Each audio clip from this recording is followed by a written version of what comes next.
The earliest memory I have of my grandfather is the cover of the book written about him.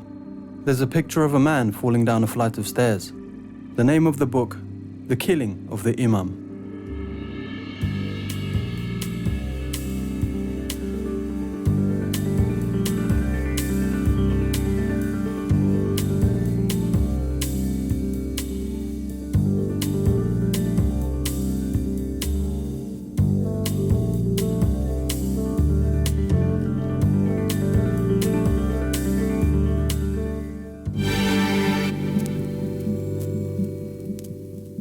Imam Haroon was the youngest appointed Imam from the Cape community at that time, and the most forward-thinking. He was determined that his voice stood out, opposed, resistant, against, alone.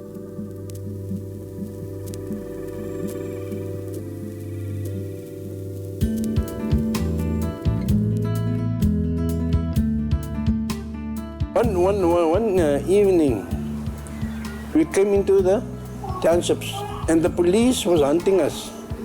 And you know, in this particular house, the Africans want Imam to paint him black. There's a nugget on him. In fact, all of us had to put some blackness on our faces. But Imam Haroon was funny, man. You are lighter than me. So and then you got a bald head. Now, if his face is black and his head bald, it must also be black. And we stayed in that area probably for the whole night but the police never found us.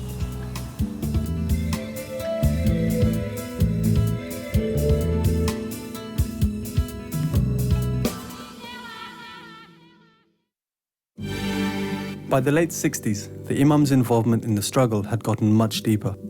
He travelled abroad in order to raise awareness of the plight of his fellow countrymen and raising funds for impoverished families back home.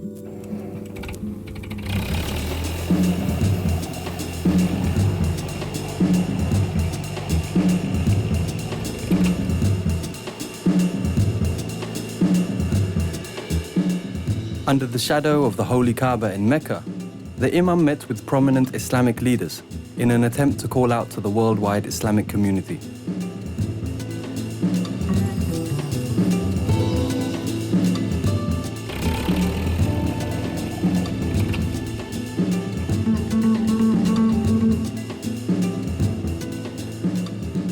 Two years earlier, in 1967, the Terrorism Act was introduced to South Africa. This gave the security forces the power to follow and detain whomsoever they wished. By then, Imam Haroon was high on their list. Despite this, in the heat and bustle of Cairo, the Imam continued his mission before journeying to Europe.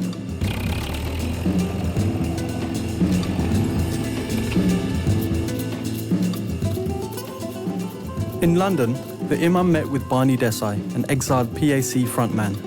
In a memorable meeting on the steps of St. Paul's Cathedral, Barney Desai introduced the Imam to Canon John Collins, head of the banned International Defence and Aid Fund, who immediately agreed to help the Imam's cause.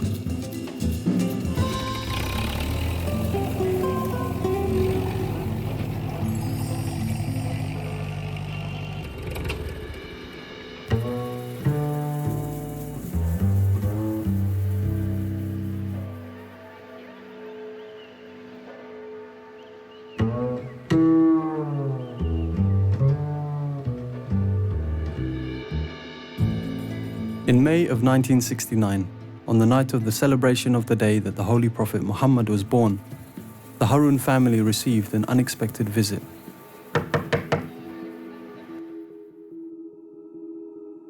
There was a knock at the door, and Muhammad, he came to me and he said to me, "The police is downstairs."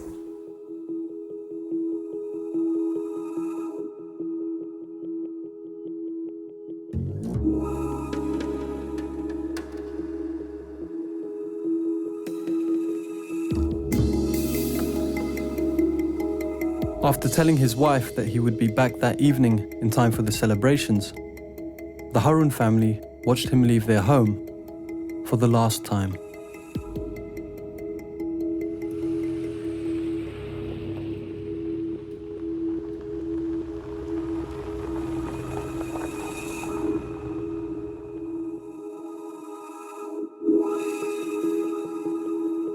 The Imam's habitual 2-day fast had now become every day. Halima, his wife, would regularly send food to him for him to break fast with. He liked soup and had a particular taste for biscuits.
Even in prison and under these extreme circumstances, the Imam found a way to stay politically active.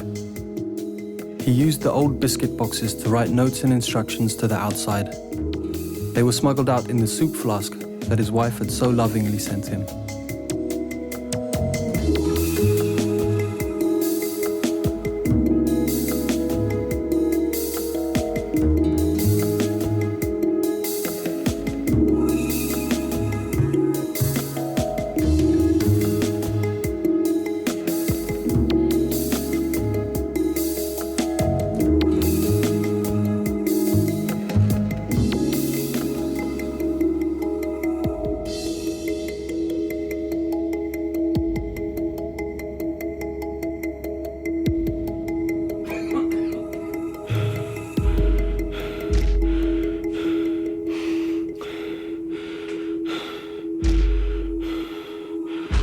On September the 27th, the Imam was pronounced dead.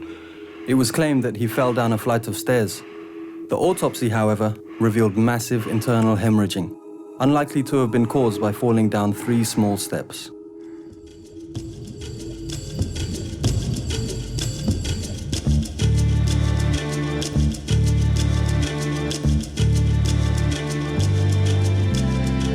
On the day of his funeral, thousands of Muslims and non-Muslims poured into the streets of Cape Town to bury their Imam.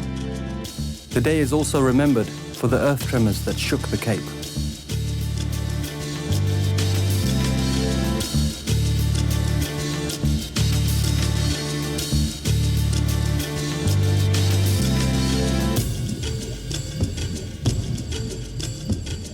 And all of us were sitting on the bed, and all of a sudden we had a shake. An earthquake. Earth tremor. Asked my wife, did you feel what had happened here? And then I heard this rumble in the distance, and the next thing, the building was just rocking. I just heard my father and his friends and everyone speaking about how this was God's verdict on the killing of Imam Haroon. It may not be of any significance, it may not, but I still say for all my years I've never experienced a tremor, and that very night we had a tremor. Until I was politically conscious, I always associated the memory of the Imam with an earthquake. The Imam, my grandfather, lives on in my memory as a permanent reminder of a just man who fought against tyranny and injustice.